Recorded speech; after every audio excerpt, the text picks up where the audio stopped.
आपको समझना पड़ेगा कि आपके साथ कितनी बड़ी साजिश की जाती है। इस देश के अंदर जाति व्यवस्था इतनी भयावह है क्योंकि जाति के ही आधार पर आपको सब कुछ देखने को मिलेगा।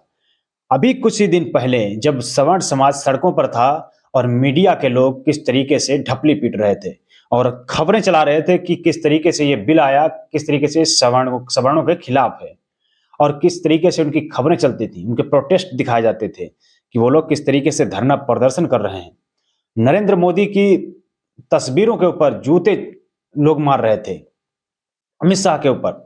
तो आपको सोचना पड़ेगा, आपको समझना पड़ेगा कि वही मीडिया आज जब बहुजन समाज एकजुट हो रहा है, बहुजन समाज अपने हक की लड़ाई लड़ने को तैयार है, तो वही मीडिया उनकी खबरें नहीं चला रहा है। कहीं भी आपको खबर नहीं मिलेगी क्योंकि वो मीडिया जो है कहीं ना कहीं उसमें जातिवादी लोग बैठे हैं, एक ही जाति के लोग बैठे हैं। वो चाहते हैं कि आपको खबर को ना दिखाया जाए, लेकिन आप रोक नहीं पाएंगे क्योंकि सोशल मीडिया का दौर है और खबर पहुंच ही जाएगी। लेकिन आपकी जो जातिवादी मानसिकता है उसको कहीं ना कहीं बेनकाब होते नजर आ रहा है कि आप जब आपकी बारी होती है, आप जब दलित पिछड़ों के हक अधिकार की बारी होती है, तो आप किस तरीके से उस पर डिबेट करते हैं, किस तरीके से खबरें चलाते हैं। और जब तक आप उस पर चलाते हैं, जब तक उस पर स्टे नहीं लग जाता है और जब तक आप चलाते ही रहते हैं, बहुत बड़ी साजिश है इस देश के अंदर। क्योंकि आप Bahujan Samaj, SC ST OBC की जो भागीदारी है मीडिया के अंदर वो नहीं है और किस तरीके से सिस्टम में उनके लोग नहीं हैं, इसीलिए ना तो उनकी खबर चलती है, ना तो उनको ठीक से न्याय मिल पाता है। क्योंकि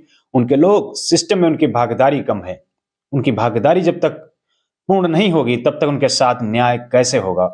और जो भी सोशल मीडिया का दौर है उसी की वजह से आप तक ये खबरें पहुंच रही हैं, क्योंकि अगर सोशल मीडिया ना होता तो खबरें आप तक नहीं पहुंचनी। किस तरीके से बहुजन समाज एकजुट हो रहा है और UGC के समर्थन में बड़ा प्रोटेस्ट, किस तरीके से लोग प्रोटेस्ट कर रहे हैं, चाहे पटना हो, दिल्ली हो, और कई जगहों से ऐसी तस्वीरें सामने आई हैं कि जो है UGC के समर्थन में जो है पोस्ट लगातार लोग कर रहे हैं और लगातार लिख रहे हैं और लगातार आंदोलन कर रहे हैं।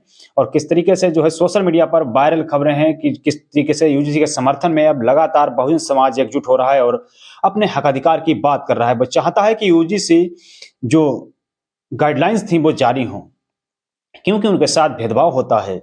इसीलिए वो चाहते हैं, समर्थन में है इसके कि UGC गाइडलाइंस जारी होनी चाहिए, जिस पर सुप्रीम कोर्ट ने स्टे लगा दिया। क्योंकि एक वर्ग के लोग कुछ दिन पहले अभी लगातार जो है ट्रेंड चला रहे थे कि UGC के विरोध में कि UGC कमीशन वापस हो, इसको रद्द किया जाए।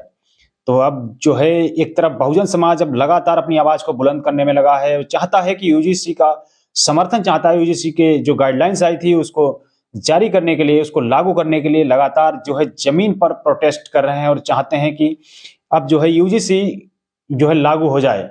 क्योंकि बहुजन समाज अब समझ रहा है कि उनके साथ साजिश कौन रच रहा है। बहुजन समाज ये भी समझ रहा है कि उनके साथ उनके जो सांसद हैं, उनके जो नेता हैं, वो लोग किस तरीके से आवाज उठाते हैं या फिर वोट की डकार, वोट तो ले लेते हैं, उनको डकार भी नहीं आती, किस तरीके से वो लोग चुपचाप बैठ जाते हैं और कोई भी आवाज उठाने का काम नहीं करते हैं। वहीं सवर्ण समाज के जो नेता थे, जो मीडिया था, वो लगातार ये बोल रहा था कि सवर्ण समाज के खिलाफ बिल है और वो लोग लगातार इस चीज के बारे में बोल रहे थे। लेकिन आज बहुजन समाज के जो भी नेता हैं वो चुपचाप हैं। उसमें कुल गिने चुने नेता हैं जो इस आवाज को बुलंद कर रहे हैं। जिस तरीके से चंद्रशेखर आजाद ने भी बड़ा ऐलान कर दिया है, कहा है कि जो है इस UGC का समर्थन करते हैं, और किस तरीके से सरकार ने अपना पक्ष उतनी ताकतवर तरीके से नहीं रखा जो कि उसको रखना चाहिए था, और इसीलिए सुप्रीम कोर्ट ने उस पर स्टे लगा दी। फिलहाल आप लोग क्या सोचते हैं, अपनी राय कमेंट बॉक्स में जरूर दें। द न्यूज आर्टिकल को आपने सब्सक्राइब नहीं किया है तो इसको सब्सक्राइब जरूर कर लें, बेल आइकन पे दबाएं, वीडियो को ज्यादा शेयर करें, लाइक करें, कमेंट जरूर करें। धन्यवाद।